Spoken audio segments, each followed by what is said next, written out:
오늘 말씀 보겠습니다.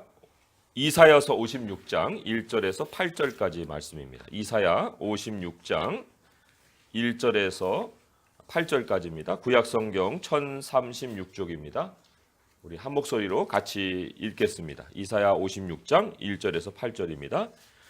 여호와께서 이와 같이 말씀하시기를 너희는 정의를 지키며 의를 행하라. 이는 나의 구원이 가까이 왔고 나의 공의가 나타날 것임이라 하셨도다. 안식일을 지켜 더럽히지 아니하며 그의 손을 금하여 모든 악을 행하지 아니하여야 하나니 이와 같이 하는 사람 이와 같이 굳게 잡는 사람은 복이 있느니라. 여호와께 연합한 이방인은 말하기를 여호와께서 나를 그의 백성 중에서 반드시 갈라내시리라 하지 말며 고자도 말하기를 나는 마른 나무라 하지 말라.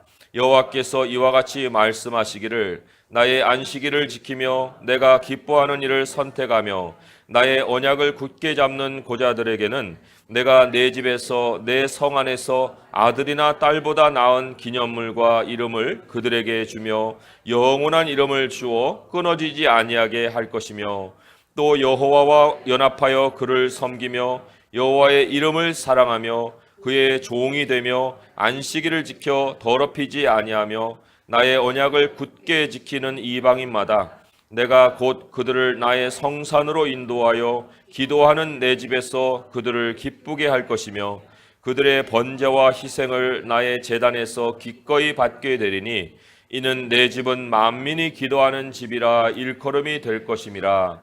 이스라엘의 쫓겨난 자를 모으시는 주 여호와가 말하노니 내가 이미 모은 백성 외에 또 모아 그에게 속하게 하리라 하셨느니라. 아멘. 마태복음 21장에는 예수님이 성전을 정결케 하시는 사건이 나옵니다. 사실 예수님 공생의 전체를 살펴볼 때에도 두 번의 예를 찾아볼 수 없는 아주 과격한 예수님의 행동을 만날 수가 있습니다. 예수께서 성전에 들어가서 성전 안에서 매매하는 모든 사람들을 내쫓으시며 돈 바꾸는 사람들의 상과 비둘기 파는 사람들의 의자를 둘러 엎으셨다. 이렇게 기록을 하고 있습니다. 예수님이 이 행동으로 전하려고 하셨던 메시지가 분명합니다. 그것은 이어서 예수님이 말씀하셨어요. 기록된 바 내 집은 기도하는 집이라 일컬음을 받으리라 하였거늘 너희는 강도의 소굴을 만드는도다. 이렇게 말씀하십니다. 다른 곳에는 만민이 기도하는 집이라고도 말을 하고 있어요. 그 왜 예수님은 성전을 기도하는 집이라고 말씀하고 계시는가?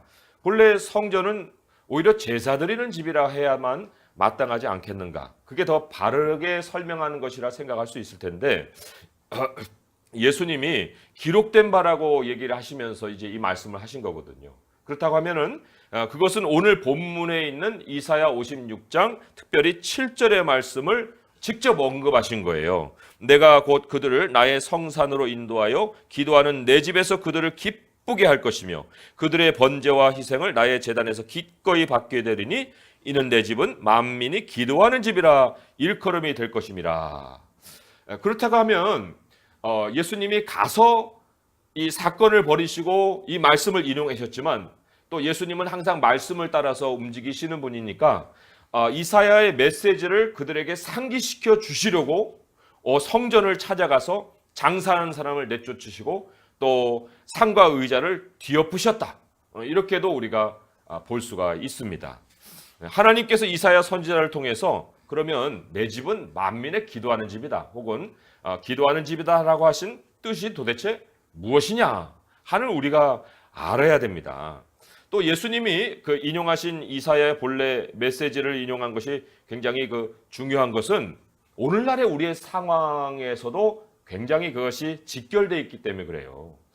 사실 한국의 수많은 교회 안에도 이 돈으로 인한 갈등이 아주 폭발하고 있습니다. 이거는 그냥 한두 건 정도 이렇게 생기는 것이 아니에요. 여기서 폭발하고 저기서 나타나고 여기서 싸우고 저기서 갈등을 빚고 있는 이러한 상황을 우리가 오늘날 맞이하고 있다는 거예요. 분쟁하는 교회들을 가만히 들여다보면은 표면적으로는 각자 자기의 의를 주장하는 것 같이 보이지만은 내면을 파고 들어가 보면 다 거기가 재산 문제고 돈 문제예요. 그래서도 예수님이 한국교회를 오늘 방문하신다. 그러면은 성전에서 이 보이셨던 이 과격한 행동을 반복하실 것은 분명합니다. 그리고는 이제 한국교회가 개혁해야 할 어떤 방향 설정을 이렇게 얘기하시겠죠. 내 집을 다시 만민이 기도하는 집으로 만들어라.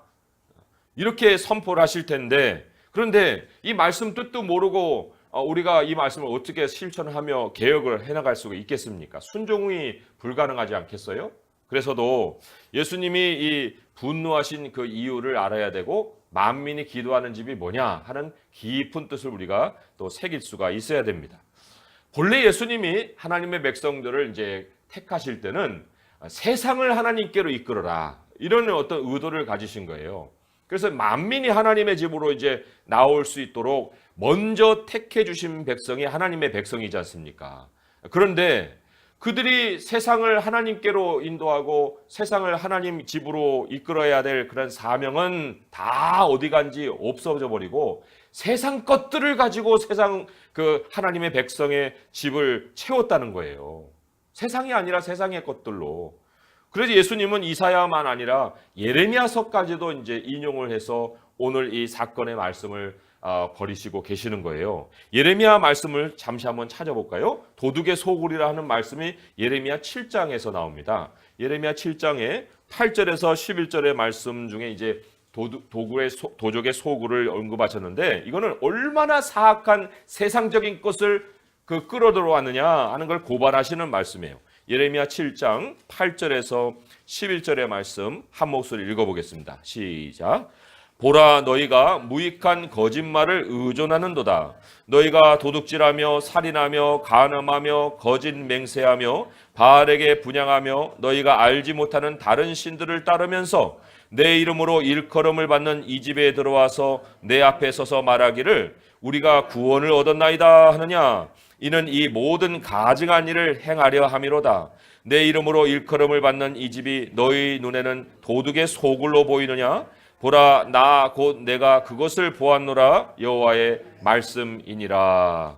여기 보게 되면 와가지고 스스로 뭐라고 얘기해? 우리는 구원을 얻었다. 이렇게 얘기를 하는데 그렇게 성전을 찾기 이전의 모습은 엄청난 죄인의 모습이고 그리고는 또 이렇게 얘기하는 목적 자체도 이 모든 가증한 일을 계속 해나가려고 이 말을 하고 있는 거예요. 이게 무슨 뜻입니까? 그러니까 안식일마다 성전을 찾아와서 스스로 구원을 다짐하고서는 이제 성전을 자기가 이제 살아가는 세상 살면서 약간 이제 좀 쉼을 얻고자 하는 장소로 찾아오는 거예요. 예. 성전을 다녀감으로 인해서 이제 자기가 여태까지 가증한 삶을 살았는데 거기에서 잠깐 위로를 받는 거예요. 그리고는 이제 나는 위로받았어. 이런 어떤 정당성을 어쩌면 얻으려고 하는 의도를 가지겠죠. 주일로 인해서 월요일에서 토요일의 삶이 개선이 되는 게 아니고요. 주일로 인해서 월요일에서 토요일로 살았던 아주 엄청난 그 더러운 삶이 면죄부를 얻는 거예요. 잠깐 와서 나는 구원받았어 하고는 6일 또 가서 범죄하고 또 와서 그런 스스로 위로를 행하는 그런 예식으로 삼는다는 얘기예요. 그러니까 그들의 눈에는 성전이 잠시 양심의 쉼을 얻는 그런 장소라고 볼 수 있습니다. 마침 마피아가 엄청난 막 죄를 짓고 성당에 가가지고 고해성사를 합니다. 내 죄 이랬습니다. 네 죄가 사해졌느니라. 그래요? 사해졌군요. 그리고는 월요일 아침엔 다시 자기 소굴로 돌아가고 그 조직 속에서 또 범죄를 저지르는 것 같은 그러한 의미를 여기 성경이 얘기를 하고 있습니다. 이게 기도가 일어나고 있는 거예요? 아니 기도가 교회에 그냥 뭐 양심의 쉼터 정도로 하나님이 예배해 놓은 곳이 교회입니까? 교회가 뭐 일주일에 하루 휴식하라고 하나님이 예배해 놓으신 그런 곳이 아니잖아요. 그런데 이 도둑의 소굴로 만든 사람들은 성전을 그런 식의 잠시 자기의 양심이 좀 더러워진 것을 씻어보고자 하는 그런 어떤 사우나탕 같은 정도의 그 역할로다가 삼고 살았다는 겁니다. 잠언에 이런 말씀이 있어요. 잠언 28장 9절에 보면 사람이 귀를 돌려 율법을 듣지 아니하면 그의 기도도 가증하니라. 잠언 28장 9절의 말씀이에요. 율법에 귀를 돌리면 그의 기도도 가증하다. 하나님도 그의 기도에 등을 돌려버린다. 그런 말씀이에요. 교회의 주인이 하나님이시잖아요. 그러니 하나님이 주인이신 교회에 와서는 하나님의 말씀을 듣는 것이 가장 우선되는 일이 아니겠습니까? 그런데 하나님의 말씀에는 아무런 어떤 반응이 없어요. 우리 예레미야 7장 열어놨으니까 거기에 보면 13절의 말씀에 이런 말씀이 기록이 돼 있잖아요. 여호와의 말씀이니라 이제 너희가 그 모든 일을 행하였으며 내가 너희에게 말하되 새벽부터 부지런히 말하여도 듣지 아니하였고 너희를 불러도 대답하지 아니하였느니라. 그러니까 하나님 말씀을 들으러는 하나님 교회로 오는 것이 아니고 그저 여기에서는 자기가 서비스를 받는 거예요. 교회로 인해서 서비스를 받는 거예요. 하나님께 서비스를 드리는 게 아니라. 그리고는 자기 중심적으로 위로받고 또한 세상을 향해서는 세속적인 욕망을 잠깐 접었다가 그 월요일로 나가서는 이제 계속해서 그러한 욕망을 따라 살아가는 모습. 이게 이제 도둑의 소굴을 찾아오는 이스라엘 백성들의 모습이다라고 하나님이 고발을 하고 계십니다. 오늘 이사야의 말씀에 기도를 한다. 기도를 한다는 이런 뜻이 도대체 어떤 뜻일까? 여기 보면은 오늘 본문으로 돌아오면요. 7절의 말씀에 이 기도는요. 하나님이 하나님의 집으로 인도해 오실 때, 하나님이 인도해 주실 때 할 수 있는 것이다 라는 암시를 가지고 있습니다. 왜요? 7절을 제가 또 읽어보면 이렇죠. 내가 곧 그들을 나의 성산으로 인도하여. 이 성산이 뭐예요? 기도하는 하나님의 집으로 인도하여 이렇게 나와요. 그러니까 인도해 줘야만 기도를 할 수 있다라는 그 뜻이 암시가 되어 있습니다. 또 하나 우리 이 7절에만 그렇게 되어 있는 것이 아니고 또 5절에도 내가 내 집에서 내 성 안에서 아들이나 딸보다 나은 기념물과 이름을 그들에게 주며 여기 이제 집안에서 그들에게 뭐를 주겠다라고 하는데 거기에 대해서 또 선행되는 조건이 3절과 4절에 또 나와요. 그러니까 7절에서 하나님이 그 기도의 집으로 인도해 주시기 위해서는 6절에 전제 조건이 달려 있어요. 이렇게 하는 이방인마다 내가 성산을 인도한다는 조건이 있죠. 또 5절에도 내가 내 집에서 내 성 안에서 이렇게 복을 주겠다라고 하는 그런 사람들에게도 3절과 4절 같은 그런 삶을 살아가는 그들에게는 여긴 고자들에게는 라고 나왔지만 아무튼 조건이 있고 하나님의 집에 가서 기도할 수 있는 기회를 얻는다. 이게 지금 성경의 메시지거든요. 여기 대상으로 나오는 이방인과 이 고자들은 아주 대표적으로 지금 하나님 꼽아내고 있는 거예요. 이방인은 신분의 결함이 있어가지고 성전에 가서 아예 기도가 할 수 있는 기회조차 막혀 있는 사람이에요. 고자들은요, 이 하나님의 복이 자기 세대로 끊어져 버린 사람이에요. 후손이 없어요. 후손이 없어가지고 도대체 뭐 기도할 복의 내용조차 찾아볼 수가 없는 사람들이에요. 그러니까 한 부류는 기도가 막히고 한 부류는 기도할 내용도 없는 그런 사람들인데 하나님을 찾을 수도 없고 찾을 이유도 없는 그 사람들에게 하나님이 기도의 문을 열어주시는 거예요. 와, 이게 굉장한 거 아닙니까? 근데 이들에게 기도의 문이 열리는 이유는 바로 여기에 하나님께서 뭔가 그들에게서 찾아보고자 하시는 그 모습이 있기 때문에 그런 거예요. 그래서 하나님이 그들을 하나님의 집으로 들여서 오히려 그들이 하나님을 기쁘게 한 건 정도가 아니고 7절의 중간에 보면 내 집에서 그들을 내가 기쁘게 해주겠다. 그러니까 기도로 끝나는 것이 아니라 하나님의 응답의 집이 되게 해주시겠다라는 약속까지도 함께 주고 계십니다. 그러하니 우리가 이 도둑놈들이 양심에 그냥 위로나 받을 정도로 그런 태도를 가지고 와서는 안 되는 거예요. 이들은 비록 나는 갈 수가 없는 장소야 라고 생각을 할지라도 이 사람들만큼은 그러기 때문에 거기는 하나님의 집이야. 거기는 하나님께 기도할 수 있는 곳이고 거기는 하나님께서 예배 받는 곳이지. 그런데 나는 아닌 것 같아. 그런 자신을 돌아보는 모습을 가지고 있는 사람들이었어요. 그렇지만 그런 자괴감으로 어떤 자기 자신을 학대하며 살았던 사람들이 아니라 거기에 갈 수가 없는 사람들이기 때문에 오히려 자신들의 현장에서 하나님을 섬기고자 얼마나 그 수고를 한 사람들인지 몰라요. 하나님과의 상호 친밀함이 여기 와서만 있는 것이 아니고 자신들의 삶에서 어떻게 하면 내가 하나님과 가까이 할 수 있을까? 기도 자리를 여기에서 찾고자 했던 그 사람들이라는 것을 대표적으로 이방인들과 이 고자들을 통해서 하나님이 우리에게 우리의 영적인 상태를 일깨워주고 계시는 것입니다. 하나님의 주목을 끌만한 그런 모습들을 가지는 것은 이 이방인들이나 이들만의 모습은 아니에요. 사실 이들이 뭐 서로 합의를 해서 야 우리는 이런 모습 갖자. 쟤들은 성전에 갈 수 있는데 우리는 못 가잖아. 그러니까 우리는 여기서 이런 모습 가져. 이렇게 약속한 것도 아니에요. 이방인들은 이방인들이고 고자들은 고자들이고 서로 배경도 다르고 신분도 다르고 서로 만날 수도 없는 사람들인데 그런데 하나님을 기쁘시게 하는 사람들을 보면은 다 공통점이 발견된다는 거예요. 그게 이제 뭐 이들만이 아니라 정말 참 마음으로 하나님을 찾아나가 성전에 기도했던 그런 유대인들조차도 이들과 똑같은 공통점을 가지고 있는데 그게 바로 2절, 4절, 6절이에요. 2절, 4절, 6절에 동일한 모습이 3번이나 반복이 되는데 이 중에서 이제 우리가 대표적으로 4절을 좀 주목할 거예요. 왜냐하면 4절에는 하나님이 스스로 1인칭으로 이들이 이러한 특징을 가지고 있어 하고 스스로 이 설명을 해주셨기 때문에 그렇거든요. 4절의 말씀을 한번 찾아서 읽어보겠습니다. 시작. 여호와께서 이와 같이 말씀하시기를 나의 안식일을 지키며 내가 기뻐하는 일을 선택하며 나의 언약을 굳게 잡는 고자들에게 희망 없는 사람들이었지만 이들에게 3가지 공통점이 있었어요. 이거를 하나님은 이미 하나님이 받으실 만한 기도라고 여기시는 거예요. 자, 첫 번째 공통점 뭡니까? 나의 안식일을 지킨다. 나의 안식일을 지킨다.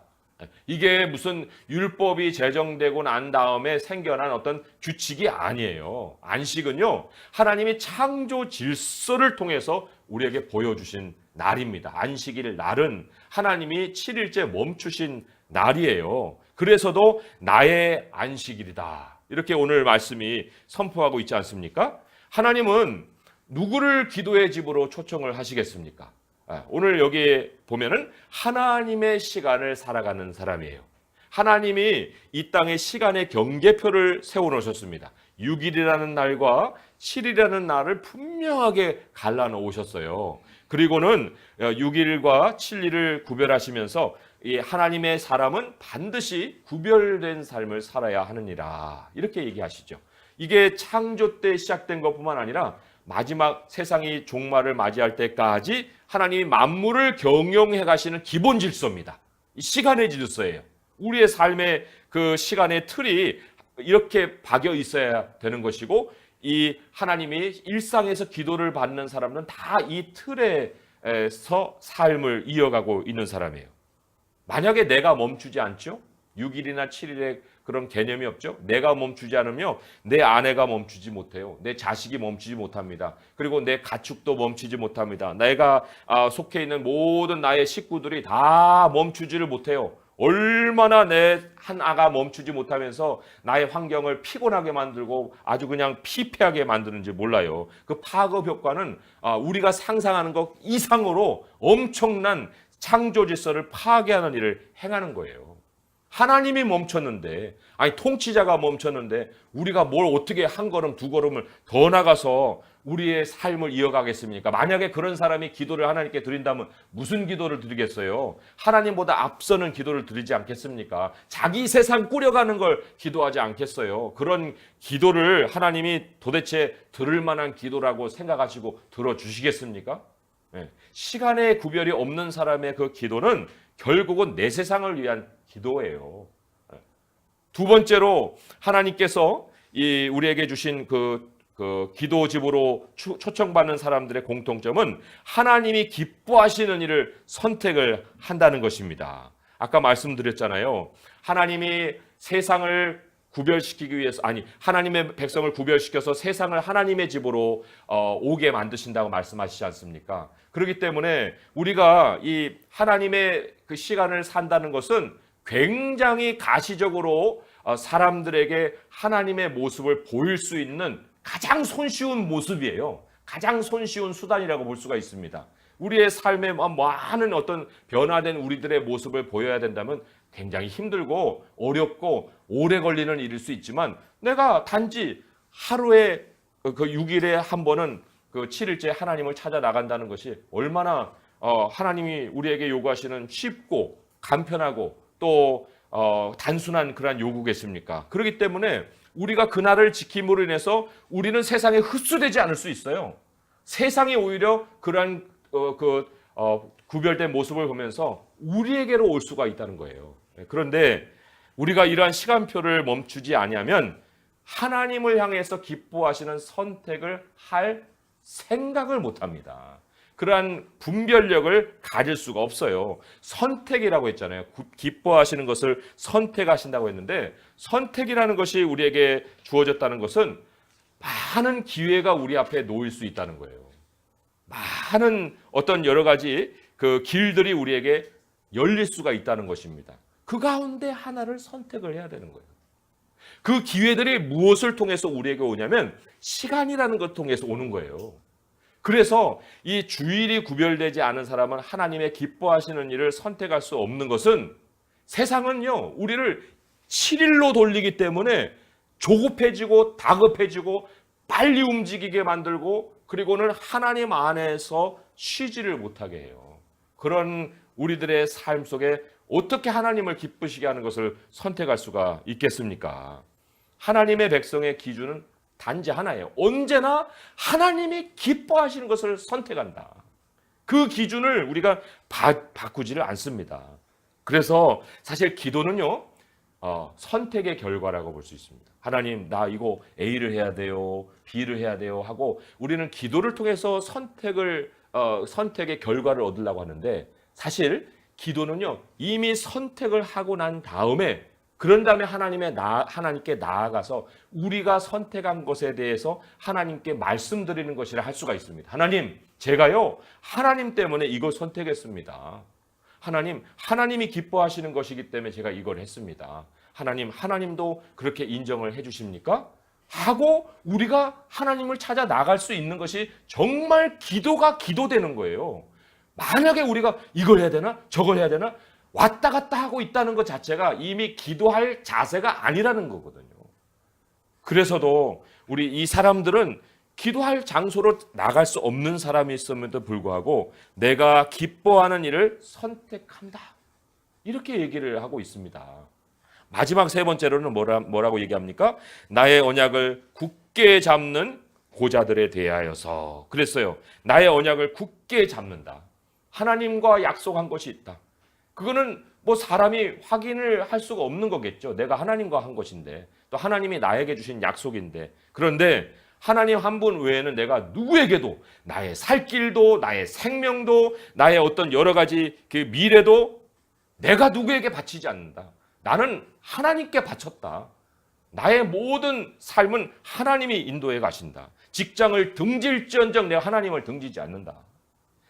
재산을 잃을지언정 내가 하나님을 팔지 않는다. 그리고 내 목숨을 내가 잃을지언정 내가 하나님의 언약을 품고 난 죽겠다. 이게 하나님께서 우리에게 원하시는 이 마음의 정결이거든요. 기도하는 마음이거든요. 그리고 그러한 그 눈빛을 보면은 주님을 향한 그 절개가 느껴지는 거예요. 그게 바로 기도하는 자의 눈빛 아니겠습니까? 그게 바로 하나님과 연합한 사람의 모습이 아니겠습니까? 우리가 이것 없이 기도를 한다는 것은 사실은 대상이 불분명한 거예요. 언약의 대상도 없는 기도를 우리가 어떻게 누구에게 드립니까?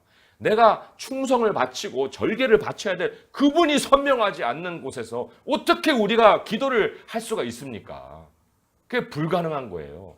그런데 여기에 이 사람들, 공통적인 사람들이 바로 그거예요. 하나님의 시간표를 살고 하나님이 선택하시고자 하는 기뻐하신 것을 선택에 살고 하나님께 바친 약속은 목숨을 잃을지라도 내가 끝까지 지킨다.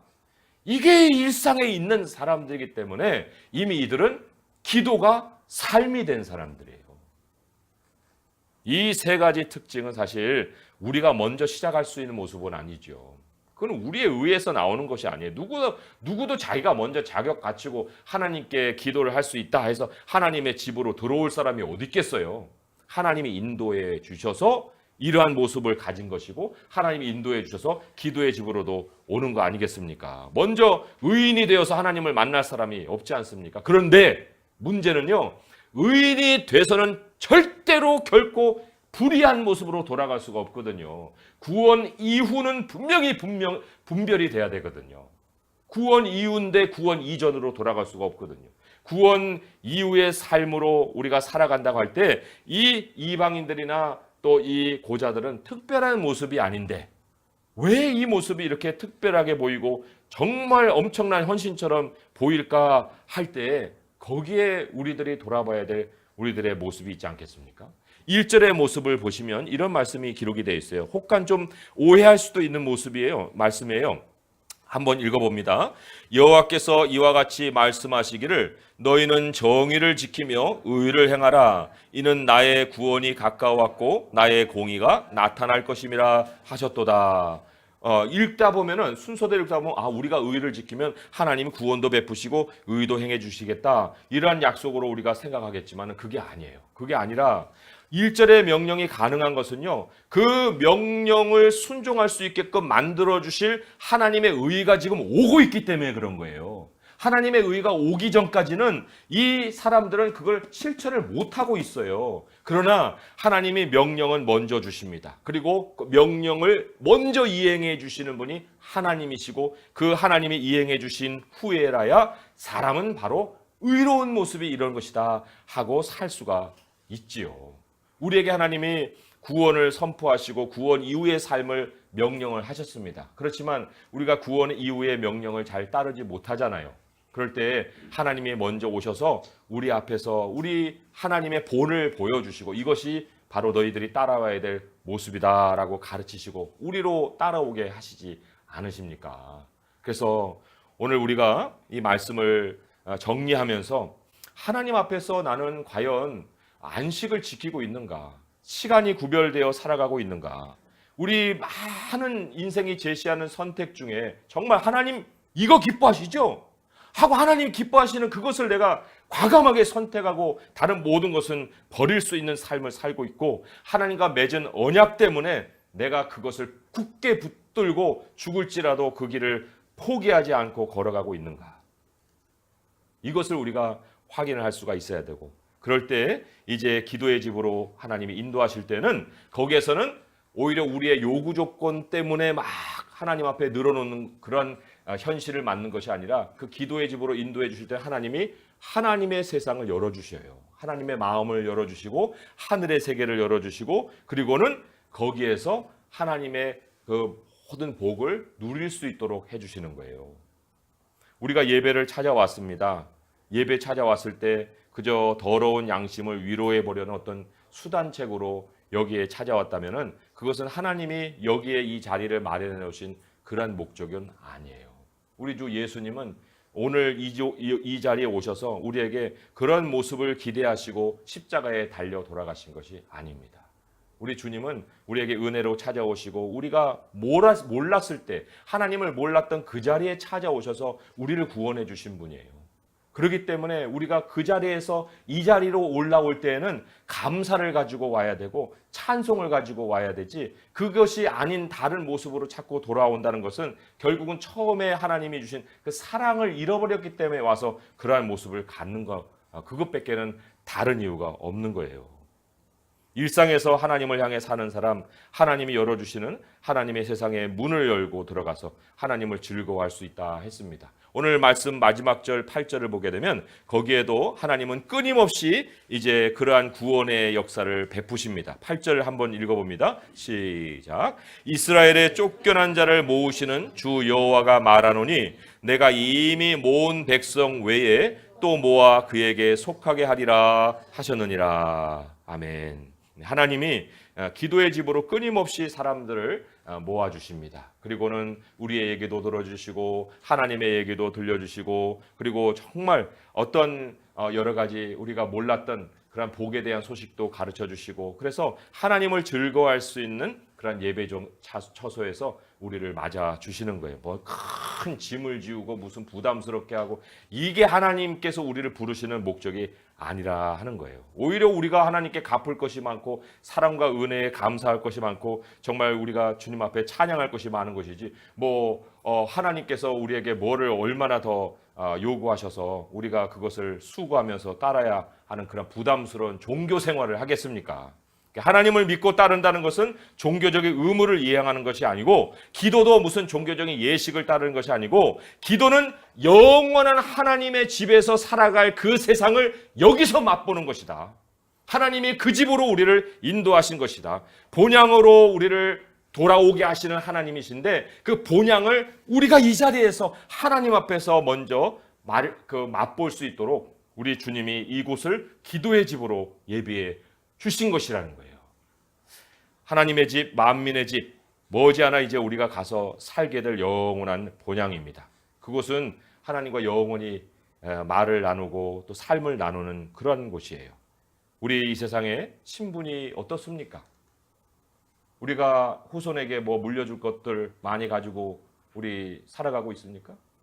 신분도 비천하고 후세에 물려줄 것도 없고, 그런데 기도의 집으로 받는 사람은 최고의 복을 누리는 사람들이에요.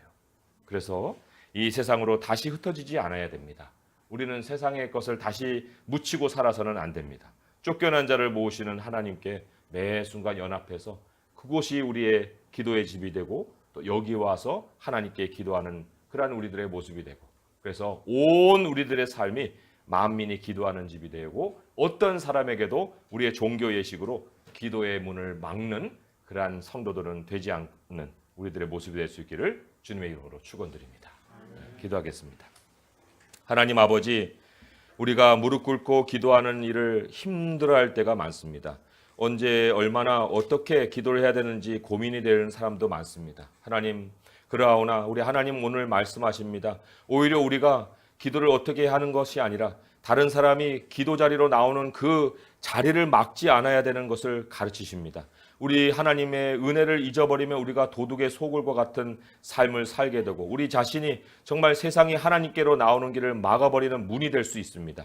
아버지요, 우리의 기도는 이미 시작됩니다. 우리의 일상에서 시작됩니다. 시간이 구별되고 기뻐하신 걸 선택하고 하나님의 언약을 목숨보다 귀하게 여길 때 우리는 이미 하나님의 응답이 있는 자들이요, 하나님이 즐거움을 나눠주시는 자들입니다. 아버지 하나님, 오늘 우리는 여기에 이곳에 우리의 양심만 씻으러 온 것이 아니라 바로 하나님을 즐거워하기 위해서 이 자리에 있습니다. 아버지여, 우리 모두를 축복하시고 우리가 이제 다른 사람들을 주님께로 인도해가는 축복의 또한 도구들이 되게 하시고, 아버지여, 우리를 사용하셔서 기도의 문을 사람들에게 여시어서 세상이 주님께로 온전히 향할 수 있도록 우리를 사용하여 주시옵소서. 예수님의 이름으로 감사하며 기도합니다. 아멘.